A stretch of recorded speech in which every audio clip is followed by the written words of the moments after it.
Hey everyone, I'm Felicia Kashivarov, an ICF certified relationship coach and founder of Tend Task. Picture this: you and your partner are both climbing the career ladder, but instead of celebrating each other's wins, you're secretly keeping score.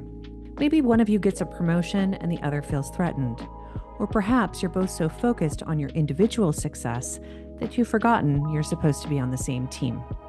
I've spent the last year interviewing over 85 high-achieving professionals, and here is what stands out. The couples who thrive long-term channel their competitive energy into building each other up. And not surprisingly, gender dynamics play a huge role in how this unfolds.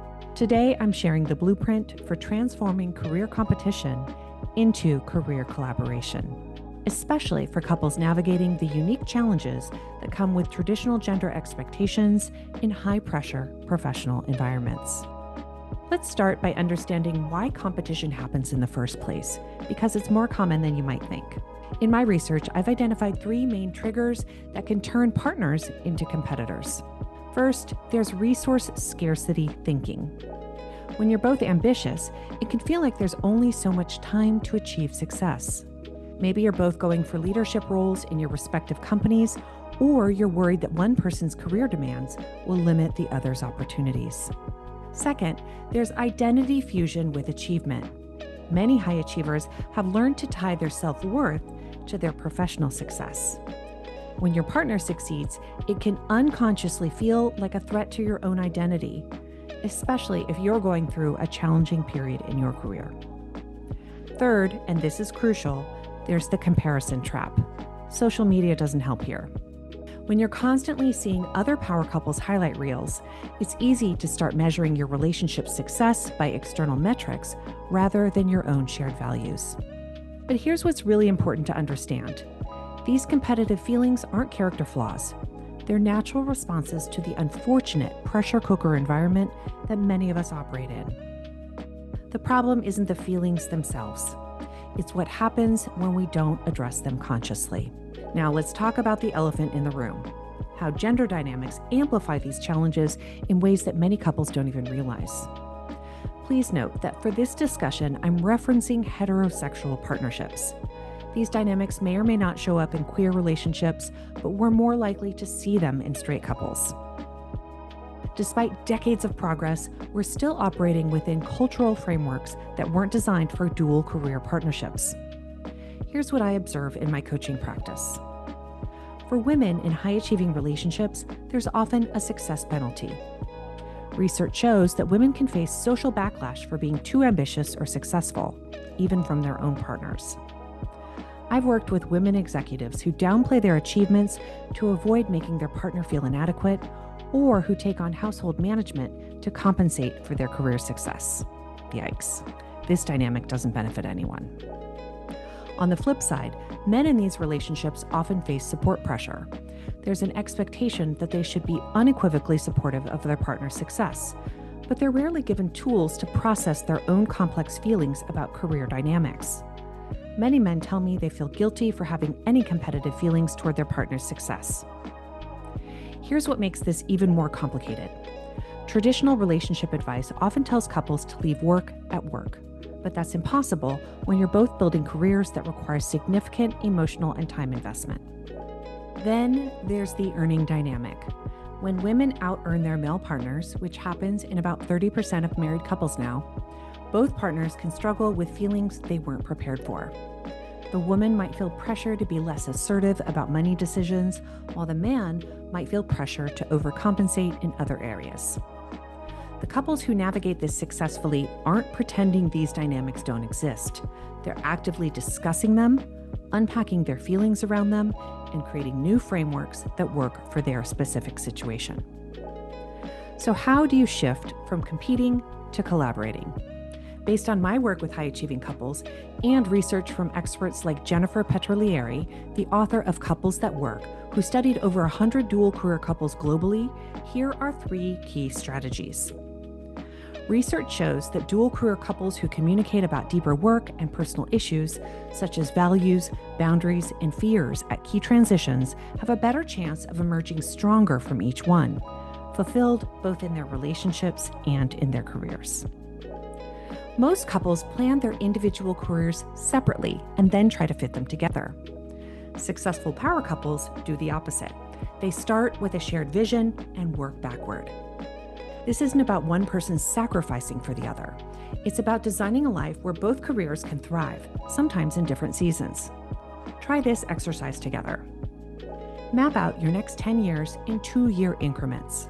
For each period, discuss whose career might need more support or flexibility, what major opportunities you want to prioritize, how you'll handle potential conflicts or tough decisions, what success looks like for your partnership, not just individually.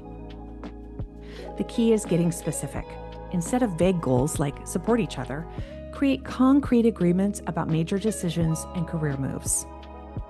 Here's something many couples miss. Your relationship can actually be a competitive advantage in your careers, not a limitation. According to the latest research from the Bureau of Labor Statistics, nearly half of marriages in the U.S. are composed of dual career couples. That number rises to 63% in married couples with children. This might look like combining your networks intentionally for mutual benefit, using each other as sounding boards for major decisions, dividing industry research and sharing insights, attending important events together to maximize impact, creating complementary skill sets that make you both more valuable.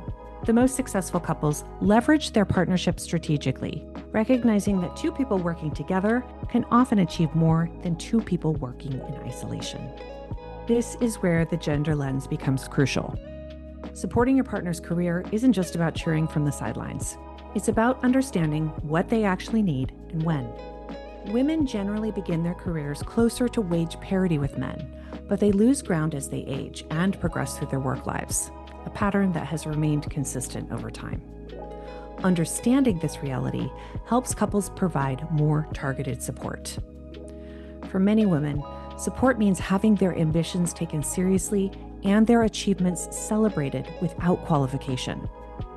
This might look like your partner advocating for you in professional settings by pushing back on gendered assumptions, helping you prepare for big presentations, or simply acknowledging the extra challenges you face as a woman in leadership. For many men, support means having space to process the complex feelings that come with shifting gender dynamics without judgment. This might include discussing concerns about traditional masculine roles or working through feelings about earning dynamics. Here are some practical guidelines based on research. Ask specifically what support looks like rather than assuming. Celebrate wins immediately and enthusiastically. During challenging periods, focus on listening before problem solving. Share household and emotional labor proportionally to career demands. And create systems for both people to pursue stretch opportunities. Research shows that when you experience a setback or challenge, you also fare better when your spouse thoughtfully asks you what you plan to change about the situation and what you'll do going forward. This kind of supportive challenge helps both partners grow professionally. Here's what I want you to remember. In a world where most high achievers are playing solo games, being part of a truly collaborative partnership is actually a superpower. When you stop seeing your partner's success as competition and start seeing it as an expansion of your shared possibilities, everything changes. You're not just 2 individuals trying to balance careers anymore. You're a strategic partnership designed to help both people reach higher than they could alone. This requires ongoing conversation, conscious choice making, and yes, sometimes uncomfortable discussions about gender dynamics and expectations. But the couples who do this work don't just have successful careers, they have relationships that enhance every aspect of their lives. Building each other's careers instead of competing requires skills that most of us were never taught. It means deconstructing old patterns, having brave conversations about gender and expectations, and creating entirely new frameworks for partnership. If you're ready to stop keeping score and start building something bigger together, I invite you to take my partnership assessment quiz. It'll help you identify your specific strengths as a couple and show you exactly where to focus your energy for maximum impact. The link is in the description below. I'd love to hear from you in the comments. Have you and your partner experienced career competition? How are you working through it? Share your insights below. Thank you for watching. And remember, your partnership can be your greatest competitive advantage if you choose to build it that way.